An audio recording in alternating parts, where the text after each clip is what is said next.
What's going on, Bills Mafia? Ryan Thomas here, live on the Thomas Take Sports.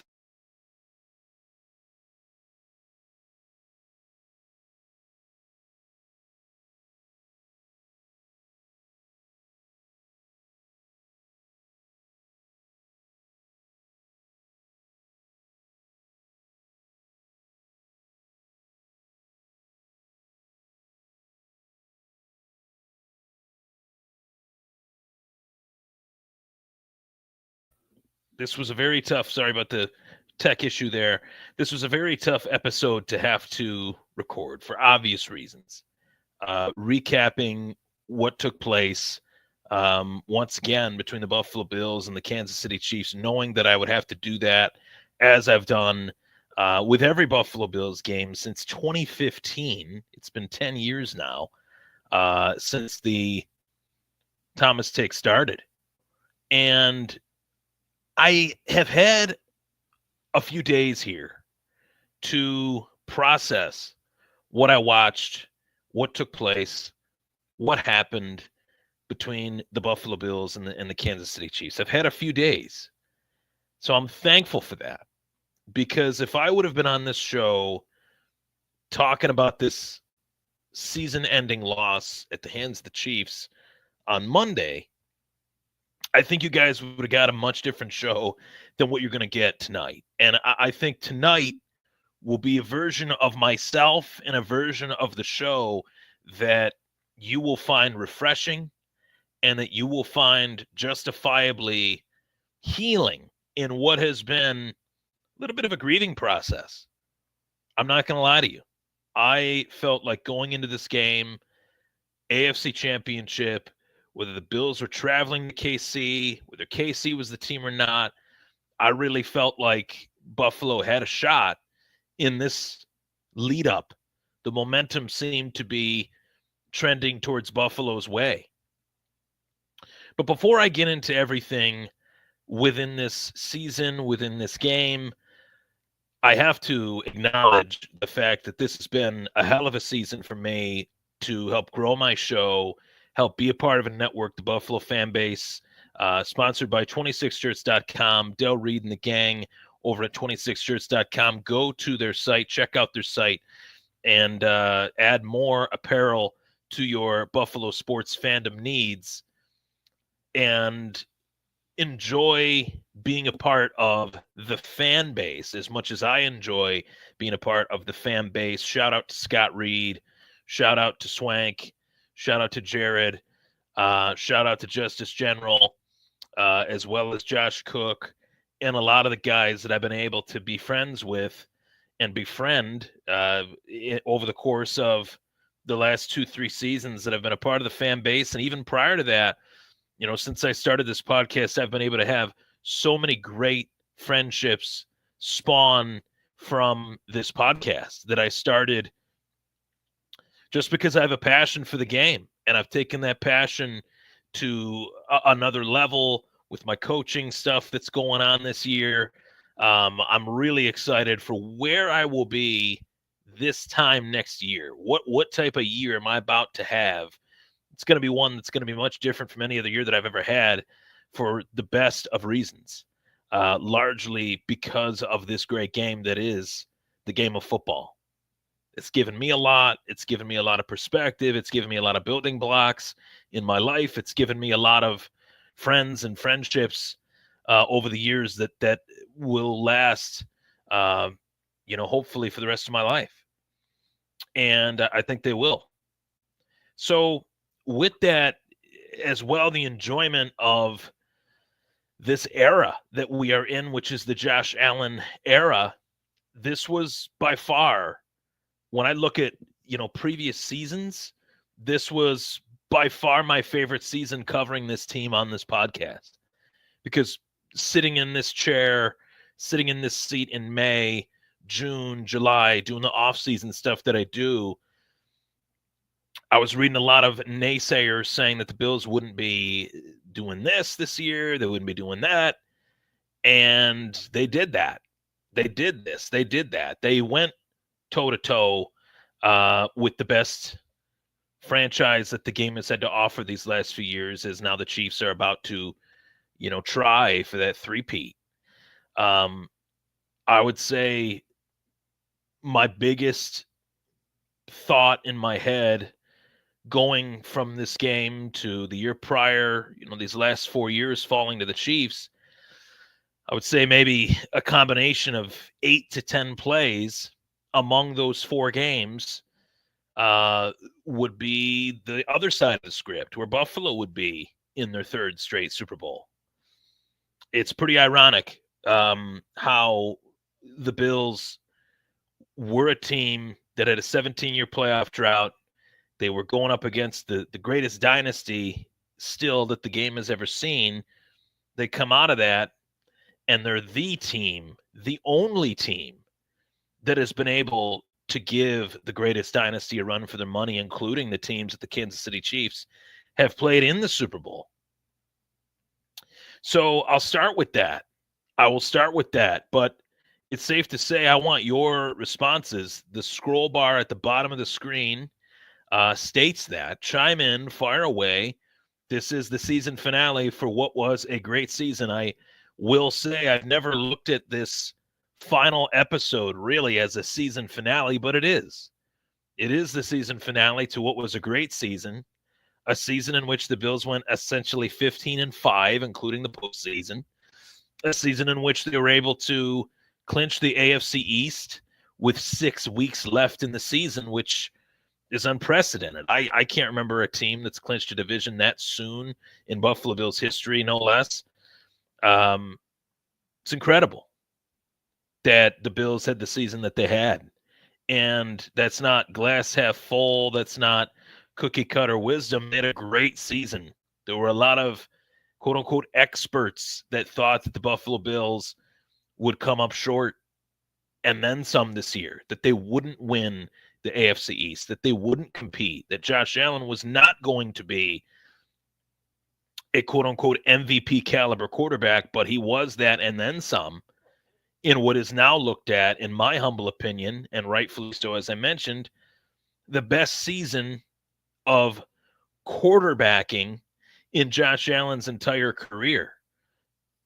Lower turnovers, consistent yards per game, consistent touchdowns, over 40 total touchdowns. Again, no quarterback had ever done it.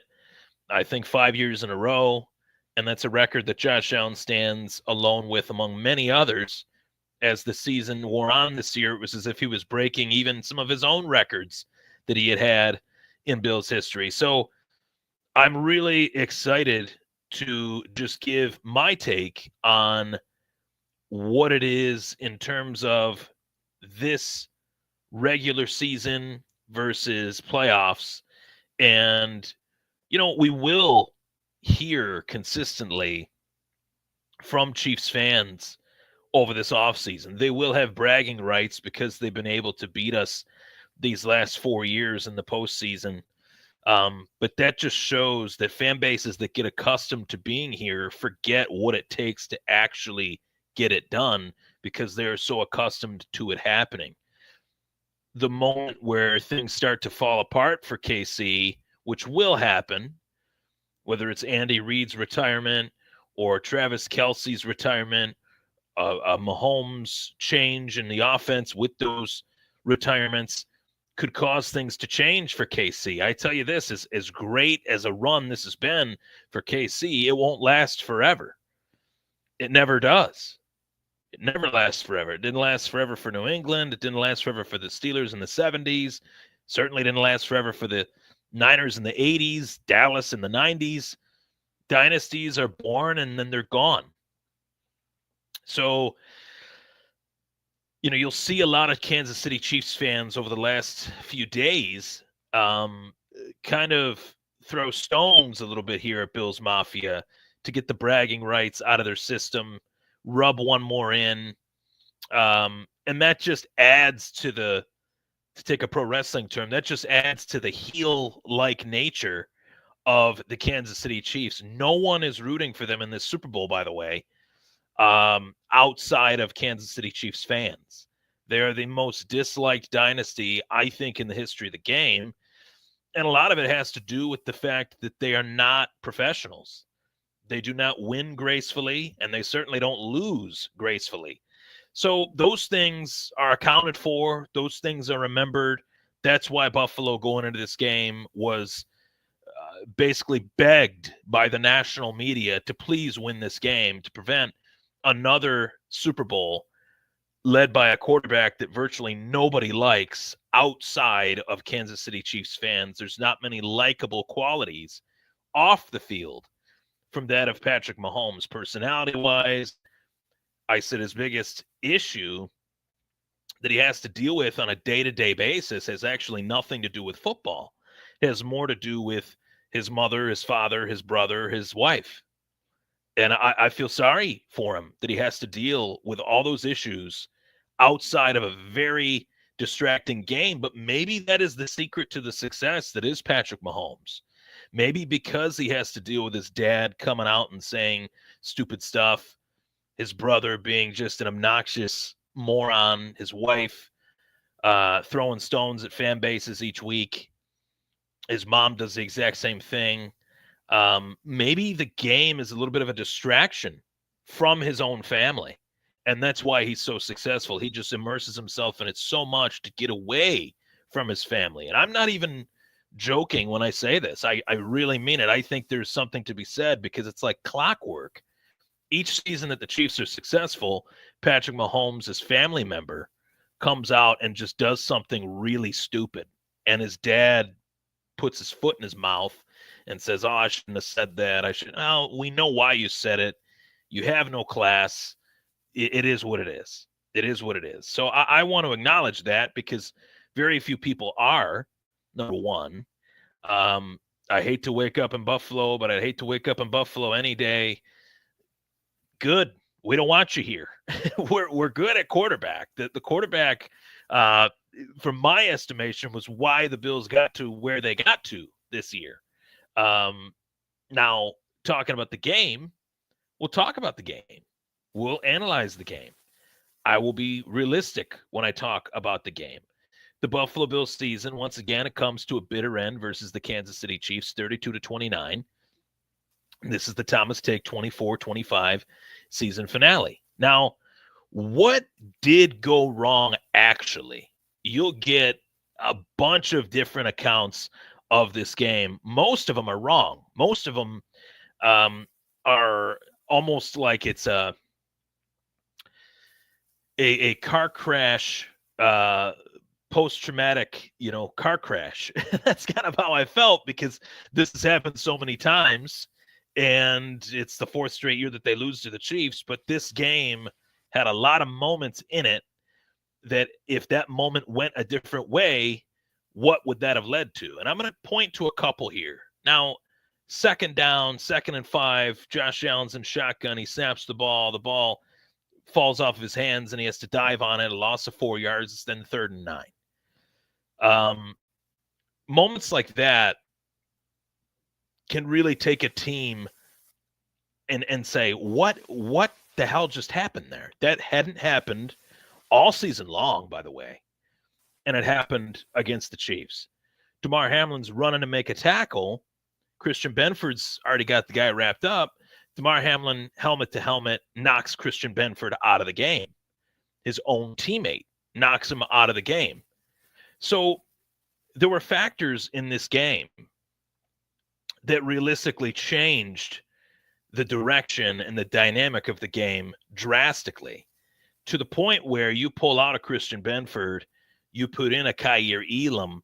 Percentage-wise, this was a game in which Buffalo's defense played more man coverage than they had all season long because the Taylor Rapps, Christian Benfords were out, because the Kaiir Elams, the Cam Lewises were in, and even the Damar Hamlins, I'd say. More on that later, but there were facets of this game that drastically changed ebbs and flows within the game.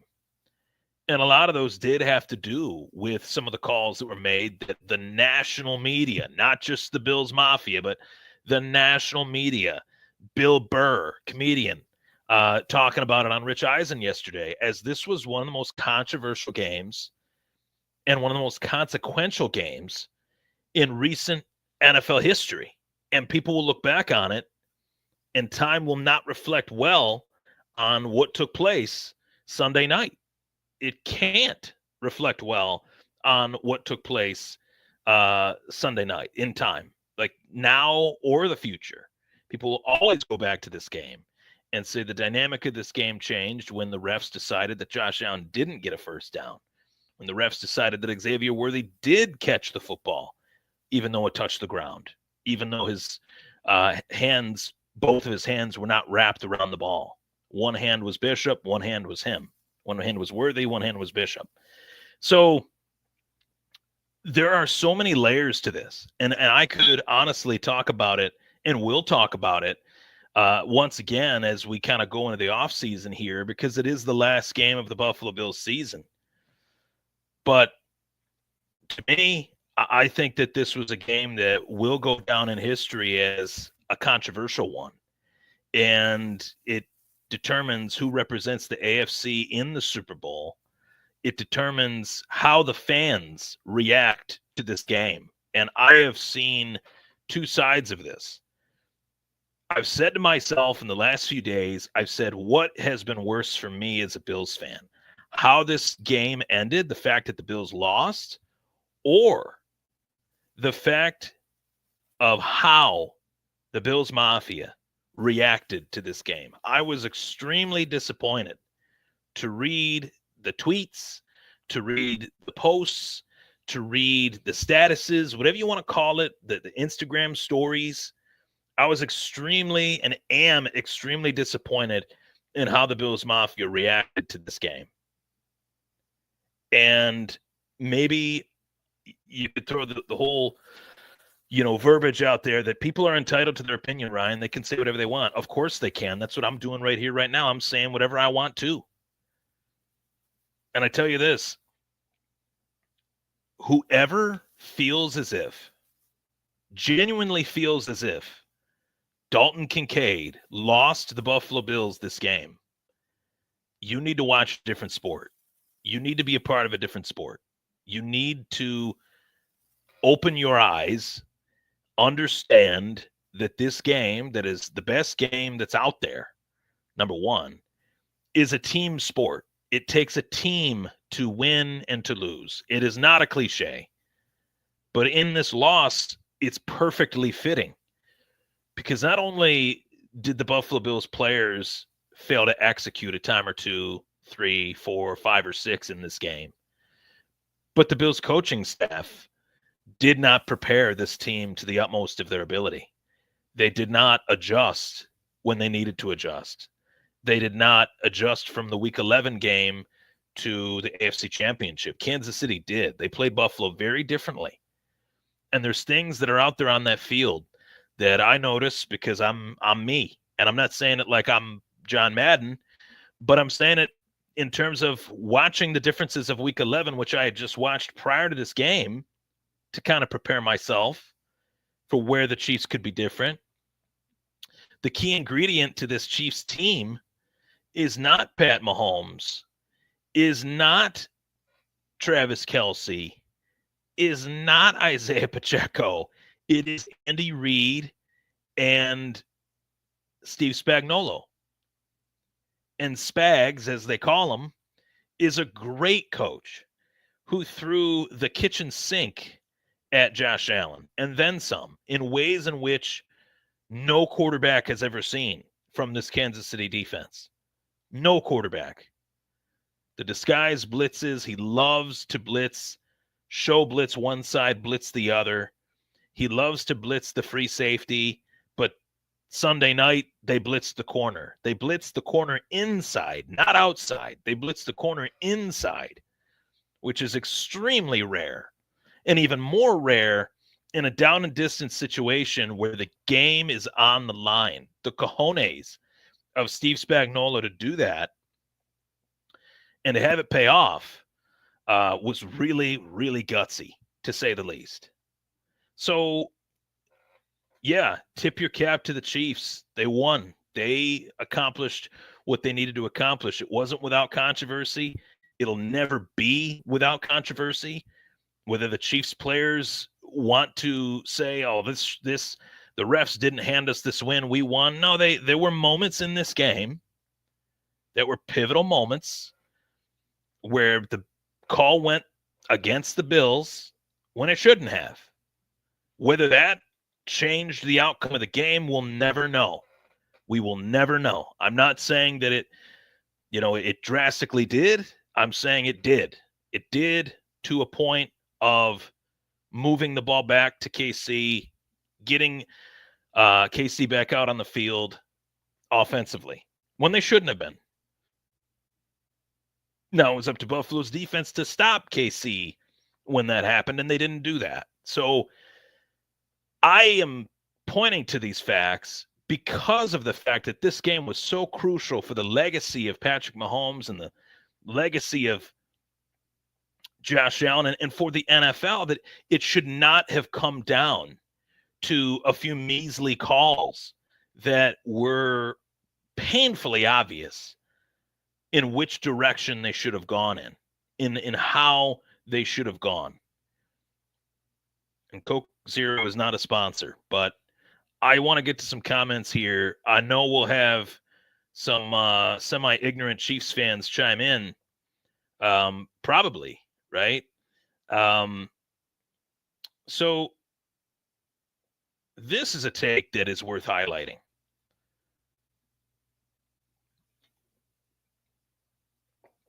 This is a take that I can get behind. Now, Joe Brady is a big reason why the Buffalo Bills got to this game. Because Joe Brady was the Bills quarterback's coach in October of 2024. Or pardon me, October of 2023. Bills are 6-6. They fire Ken Dorsey. The offense goes on a complete tirade against the NFL. Bills win 6 straight. They take the AFC East, clinch it in the final week of the season against Miami in 23-24. And Joe Brady was a big part of that. Now, what made Joe Brady's offense successful in 23-24 was very different from what made it successful in 24 and 25. And what made it successful in 24-25 was the evolution of number 4, James Cook, and the evolution of the Buffalo Bills offensive line.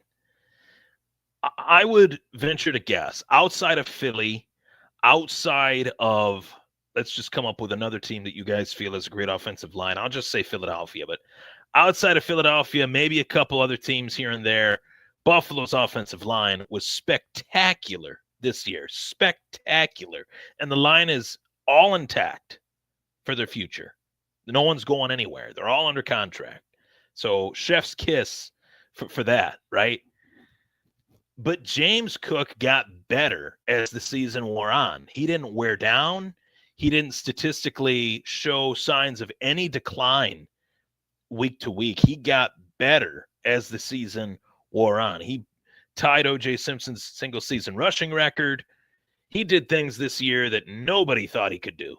That is a story within the story. If there's any story other than Josh Allen and his potentially MVP campaign, it's James Cook in this offense. And he was cooking. The cook was in the kitchen a lot this season. And when push came to shove, when the going got tough for Buffalo in this game Sunday night, they turned to James Cook, and he was there to succeed. 6 carries for 60 yards at one point. He was averaging 10 yards a clip, 10 yards a touch, 10 yards a carry in the rushing department. And he was also contributing via the passing game. Now, I remember a play specifically where Josh Allen got the ball to James Cook, and James Cook ran down the sideline for 31 yards. What was the next play that Joe Brady called after that? You don't have to ask me. I'll tell you. It was a 3-yard run up the middle to James Cook. Didn't need to be called. We just saw him catch the ball out of the backfield for 31 yards. Do it again. Do it again. Get him out in space.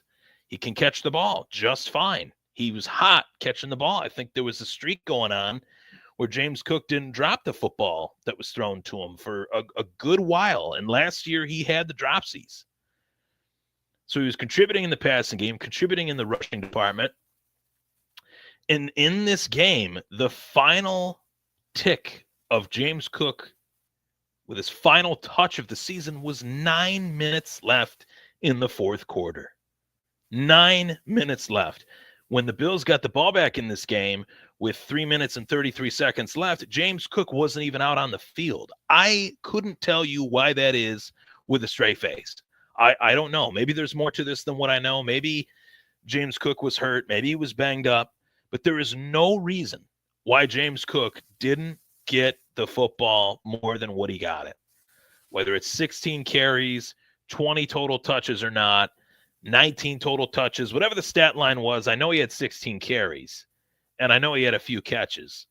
25 touches. Just give me that little bit extra that pushes James Cook over the top and wears down this Kansas City Chiefs defense, which is highly susceptible to the run and has been all season long. That's why these games with Kansas City all season long have been so goddamn close. Now, maybe that could be the silver lining in this whole catastrophe that these last few days have been since Buffalo lost to KC, is that thankfully KC plays the one opponent in the Super Bowl that runs the ball better than anybody, that have a running back that's been better than any running back in the NFL by a country mile in Saquon Barkley. Hopefully Saquon, on his birthday, by the way, which is Super Bowl Sunday, hopefully Saquon has the gods of thunder running through his legs and arms and hands and can just put the team on his back. That's the best chance that Philly has to win the Super Bowl. And God willing, I hope they do. Nobody wants to see the Kansas City Chiefs win another Super Bowl except a Chiefs fan. So there's a lot here. And the big question now, obviously after a loss like this, is where do the Bills go from here? When you get so close so many times and you fall to a team again and again and again and again, it's the same team that you're losing to, the same coach, the same quarterback, same place sometimes, more oftentimes than not. That's the difference to me. And yeah, they fell to KC last year at home, but Tyler Bass missed a field goal. Tyler Bass was perfect this postseason.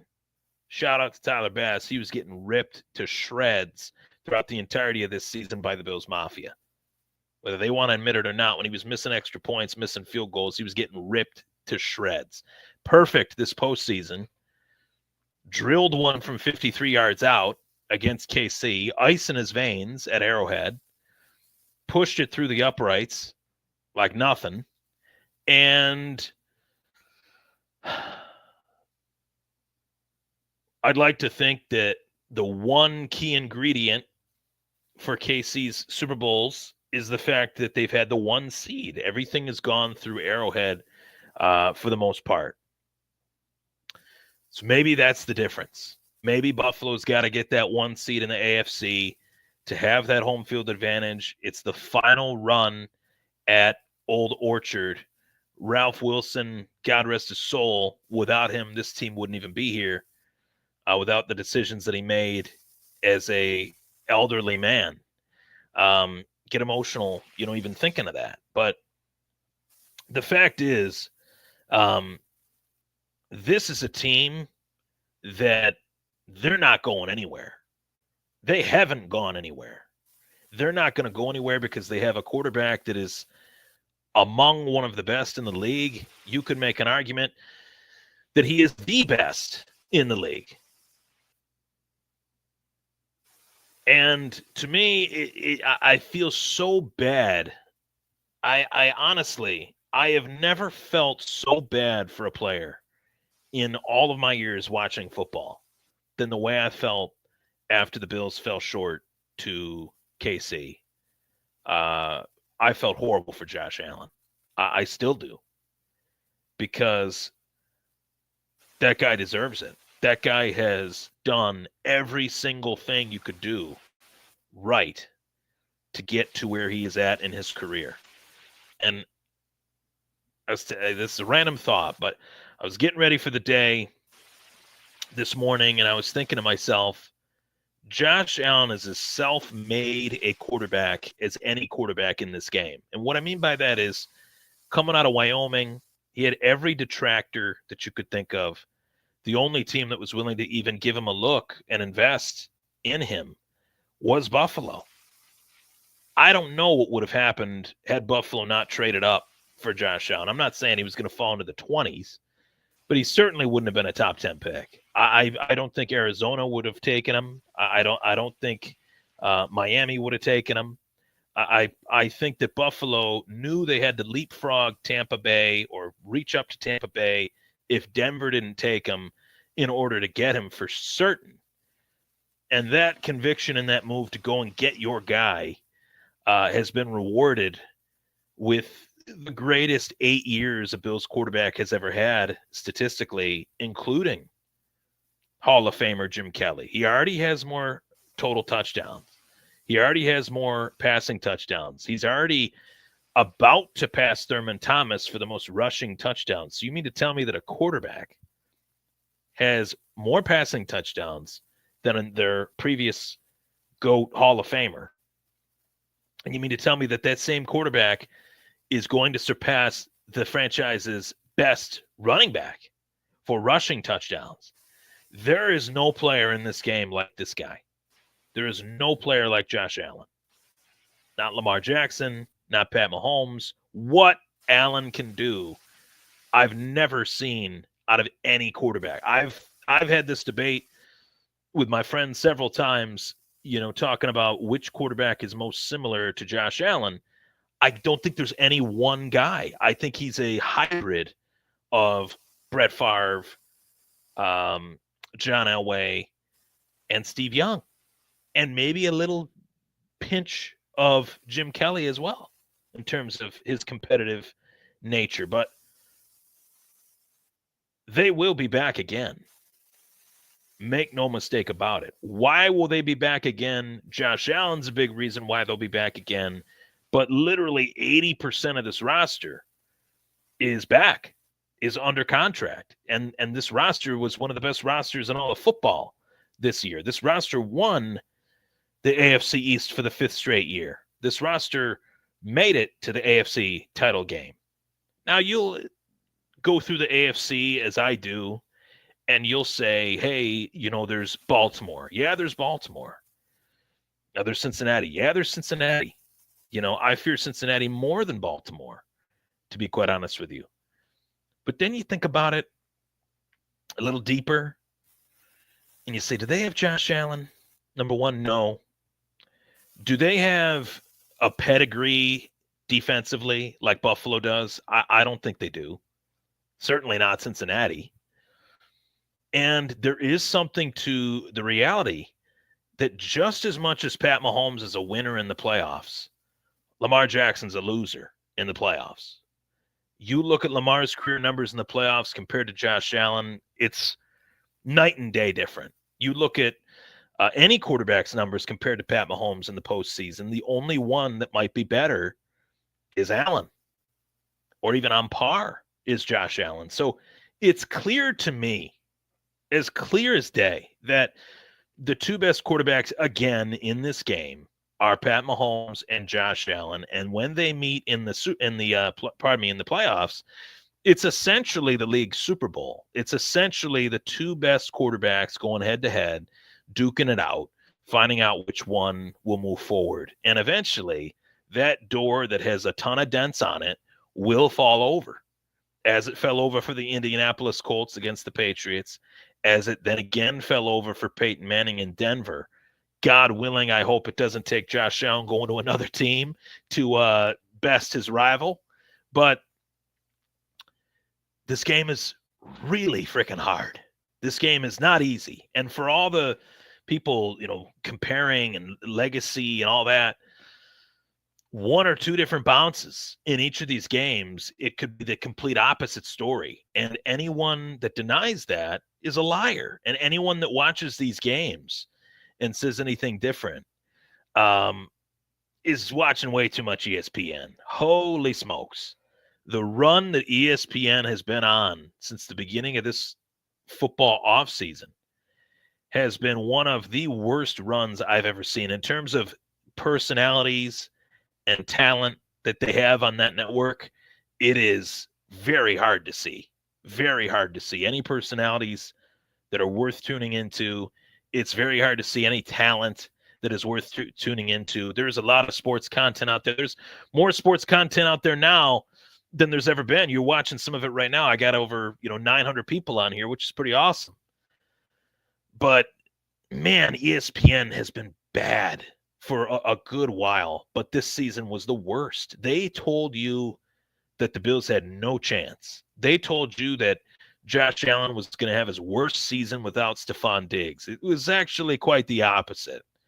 Stephon Diggs got hurt, yes, but Stephon Diggs didn't have a great Stephon Diggs year. There was no elite weeks from Stephon Diggs this year with C.J. Stroud. He goes down, Josh Allen goes up, and will Stephon Diggs even be back in Houston? Can anybody even say that confidently coming off of an ACL injury? I don't think so. So why will the Bills be back again? I'll go back to it. I think they've put themselves in a positive situation with this simple fact. Guys like Mac Hollins, guys like Amari Cooper, guys like Rasul Douglas, all three of those guys are listed as potential free agents, guys that could test the market, guys that could look elsewhere, and guys that could go elsewhere. But why would they is the question.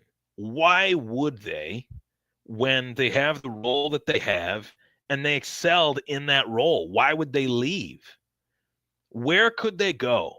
Tell me where they could go where they would be as successful a player as they have been in Buffalo. The answer is nowhere. The answer is nowhere. Tell me where they could go where they could be even more successful than where they were in Buffalo, than how they were in Buffalo. The answer is nowhere. Nowhere.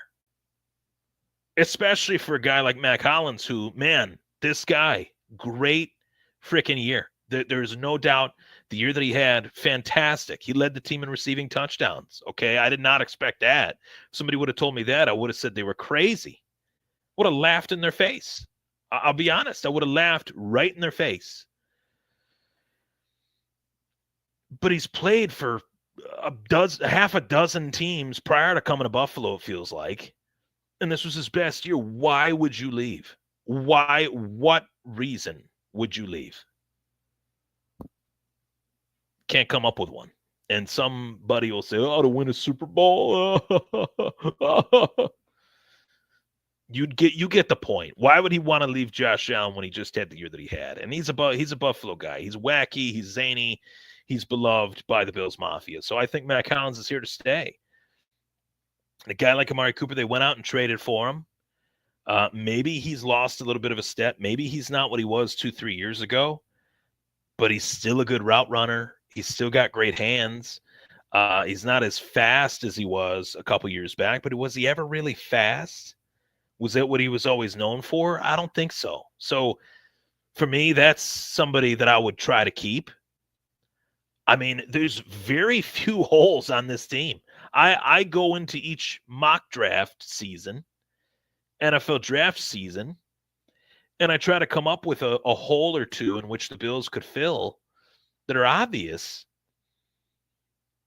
I'm hard-pressed. I am hard-pressed to find a more than one. I mean, there's some positions they can add to, but are they holes? No, I don't think they are. I think going into this offseason, depending on who's back and who's not, you could make a claim that the back end needs a little bit more depth. I think with the utmost certainty, I love Damar Hamlin. I love this guy. I want him here his entire career. Is he a starting safety? That's a question that I think the Bills need to answer in the offseason. They need to bring in somebody that can kind of spell him and rotate. To have him as a backup, he's a great backup. To have him as a night in, week out starter, I don't know if he's that guy. I don't think he's fast enough to be a center fielder like free safety, which is what he needs to be in Sean McDermott's defense, especially when the opposing offense is spread out. He's playing center field essentially back there, and I hate to say it, he just doesn't have the speed. Taylor Rapp, great player, a little bit injury prone. Terrell Bernard, great player, but a little bit injury prone. There's a little bit of depth area opportunity within those positions that I think Buffalo could add to. And let us not forget, I mentioned Stephon Diggs getting traded to Houston, and what the Bills were able to get for Stephon Diggs, a very disgruntled player that wanted no part of being here anymore. They had a second-round pick for a receiver that went on to tear his ACL, receiver that they had 4 elite years of production from. Couldn't have asked for any more in that trade that got him here, that had him playing here, and the return as well. So you have a 30th overall selection, essentially 3 picks in the top 65 picks of this draft. So that's pretty damn good. And there's areas in this draft where the Bills could add that are areas that they could fill. And those areas are not, terrible or bad like they've been in years past. I got to tell you, and this is where I want to end this show. I got to tell you guys, and I got some great comments here that I want to click on, so I apologize. Maybe there's something to this here by Pitzer. A hole is an elite wide receiver on the outside that consistently beat man. Hamlin stinks, has to go. I don't want to say he stinks because that I just feel like is disrespectful to the journey that he had, and I don't think he stinks. I think he's better than stinks. Can I say that he's better than stinks? Does that make sense? I think there's room to grow. We'll just be, we'll be professional about it. I guess we could say Pitzer. That's that. I don't think he's a starter. That's how we can agree there. I don't think he's a starter. Great backup. Okay, that's what he went on to say. Great backup. Okay, so he agrees with me. So a hole is an elite wideout on the outside that can consistently beat man. Well, the Bills will have a good amount of cap space. And there's a guy that, I would want him if push came to shove. That'll be a free agent. I have a very hard time believing he'll be back with the Cincinnati Bengals, and that gives it away. T. Higgins, bring him in. Let's fork over some coin. They're not paying their wide receivers hardly anything. He'd get money. He'd get paid. Is he worth $20 million a year? No. Is he worth 14, 15? I think so. It'd take a big player away from a AFC rival. It would bring Josh Allen another target. And I think it would help Keon Coleman out a lot. And let me tell you guys, this is another player that has had so much flack on his shoulders since the Bills drafted him because of the way they drafted him. I think it is absolutely ridiculous that Keon Coleman has been ripped to shreds these last couple days by the local media, GR, Chopin Bulldog, and a lot of the social media people out there. I think Keon Coleman's a stud. I think he's got the tools physically to be a special player in this league. That's why Buffalo picked him where they picked him, essentially their first pick in the 2024. He was their first pick in the 2024 NFL draft.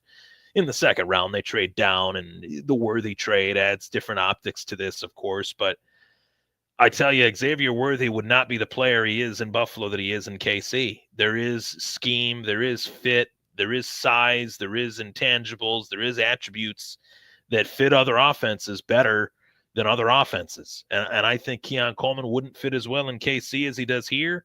I think Worthy wouldn't fit in as well here as he does in KC. So I am kind of tired of that narrative that Keon Coleman was a crappy pick because of the way the Bills moved down. I think it's really silly.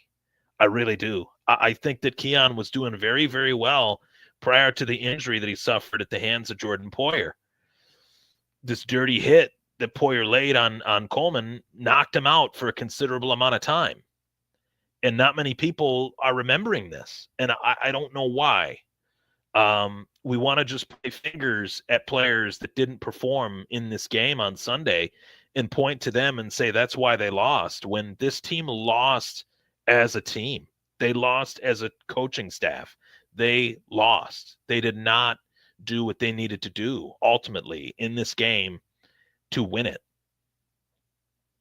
Now, there were many occasions where the refs pulled the rug out from under the Buffalo Bills. That only happened to one team. It didn't happen to the other team. And it rarely does, which is why the narrative heading into this Super Bowl is, will people watch it? Will people watch this Super Bowl? I think it'll be one of the lowest rated Super Bowls in the modern era. I'll be honest with you guys. I don't know if I'm going to watch it. I really don't. I want to take a view away from the NFL. That's my thought process. I'll go see a movie with my girlfriend. We'll go do whatever we want rather than watching that Super Bowl. That's just the way I see it. But I was going somewhere with this thought before I got to the comments, and this is the end part of the show. I am going to wrap it up here, but I appreciate everybody tuning in, the 1,000+ that did in this season finale episode. I will be back in April. I'm going to take some time off.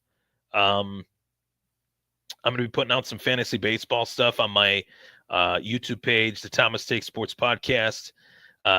Thomas Take Sports Podcast, the social media at Ryan Thomas Take below me here, below the name tag.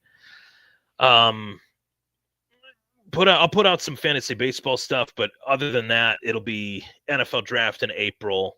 Preparing for that. I'll have a lot of, content there, as I always do, but there were a lot of years, guys, where I only wore this logo because my grandpa did.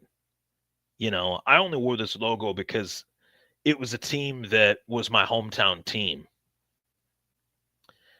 There were a lot of years where I wasn't proud of the product that was the Buffalo Bills. Did I tune in every Sunday? Did I tune in every Monday? Did I tune in every Thursday or watch every single preseason game? Or did I go to the training camp for what has been 16 years straight? Yes, I did. I have. Those are all things that I've done. Did I buy the Leotis McKelvin jersey, the Aaron Schobel t-shirt? Did I buy the T.O. or the Marshawn Lynch or the Paul Posluszny? Was I excited when they when they signed Mario Williams? Yes. I've been here the whole time. I've been here as long as I've been here. You know what I mean? I've been a Bills fan as long as I can remember. And I got to tell you, I have never been more proud of a team than the team that I watched this season. And I really did feel like for the first time in my life that they had a real shot at playing in a Super Bowl. And that team that I just watched, the vast majority of it is going to come back. So what reason would I have to believe that this can't happen again, that the Bills can't get back to that game when they've done it? They already did it. They went in 2020. 5 years later, they were back. It's going to be a lot sooner than 5 years. I guarantee you that. I guarantee you that. And a lot of that has to do with the roster. A lot of that also has to do with the coaches. And the coaches might not have been on their A game against Andy Reid. Who is? Who is? Uh, Nobody. But the moral of the story is just that. Nobody's really been on their A game against Andy Reid, but the team that's been the closest to their A game against Andy Reid is the Buffalo Bills, is Sean McDermott, is Joe Brady, is Bobby Babich. We beat them in the regular season. We were 3 points away from beating them 4 points away from beating them a second time.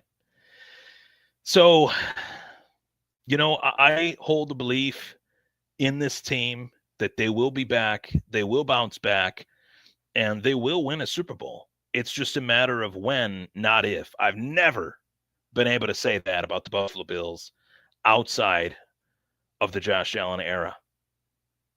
And that guy behind me on that canvas, he's one special player at the game's most important position. You got a quarterback, you got a running back, you got a growing room of talent at wideout that you could only add to, as mentioned by some of the comments here on this show. The defense has pedigree, has acumen.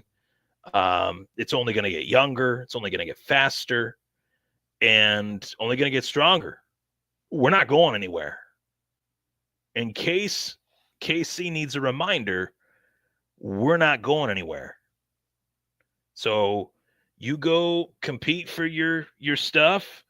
We'll be waiting for you in 2025, 2026. You better believe it. You better believe it. Just like we have been these last 4 years. And something tells me that this is wrapping up. This is not going to continue. It's gone on long enough. I mean, look at how long it has been. The run 5 out of the last 7 years. It's a long period of time. It's hard to win consistently like that in the league. They've accomplished that, but how much longer will they be able to do it? I don't think much longer. I think Andy Reid is getting ready to hang him up soon. Travis Kelce, who really did nothing to help the Chiefs win this game on Sunday night, I think he could be hanging him up as well. So there you have it. With a Super Bowl win, could Andy Reid be out? Maybe not. Travis Kelce, the dude's doing a lot of shows. He's going to a lot of Taylor Swift concerts. Could be it. Could be it. So that would change the dynamic of the rivalry drastically. But I tell you this, give credit where credit's due. They're a very good team, very well coached. I just wish their fans were a little bit more, showed a little bit more sportsmanship, said, hey, you guys are a really good team. Could have gone either way. Great game. But that doesn't exist on social media, nor will it ever. So, maybe Pat Mahomes is not too worried about the problems on the field because he's a master on the field. But off the field, man, dealing with his dad, his mom, his wife, his brother. His brother is probably one of the most annoying people I've ever seen in my life. I could not imagine having a brother like that. It would be an embarrassment to my life. So good for him. This is the best thing that he's got. And he's doing really good at it. So good for him. I hope that he enjoys it because this career goes really quick. There's more to life than this game. As evident by a lot of other players that have been on the wrong side of retirement, and as evident by players that have been on the right side of retirement. So people remember stuff like this. People remember how you treat people in this game. And it's remembered. Tom Brady, I'll go to this. This is my final thought. Tom Brady was disliked because he was a winner. And he had a supermodel wife. Pat Mahomes is disliked because no one can really stand the guy and the baggage that comes with it, which is what I mentioned, the Mahomeses. So everyone was just hoping and praying that the good guy that is Josh Allen would finally get his due and finally get his win. And it didn't happen. But that doesn't mean it will never happen. I leave you with that. I'll see you guys in April. I really appreciate you guys supporting me all season long. It's been a hell of a season. I tell you, I really wish that this season would have gone differently. I really wish that this could have been the year that they make it back to the Super Bowl. I was going to put together a great Super Bowl preview show if that had happened. But I tell you what, I'd rather be a Bills fan than a Lions fan right now. Just lost both of their coordinators. I'd rather be a Bills fan than any team in the AFC East. That goes without saying. Jets are terrible. Miami's terrible. Patriots are terrible. The division's ours. There's nobody standing in our way. The only team that they really need to get past is KC. We knew that before this year. We knew that before 2 years ago, 3 years ago. We've known that for a long time. And that's a credit to how great a team KC is. So shout out to Chiefs Kingdom. Congratulations on the win. I shake your hand. I have the dignity and sportsmanship to do that. I wish it could be reciprocated. I wish they could say, hey, you guys are our rival for a reason. Great game. Great game. Hopefully we see more of that after the season's over. I'm Ryan Thomas. Thank you so much for tuning in. I will see you in 2 months. Take care. And last, certainly not least, go Bills.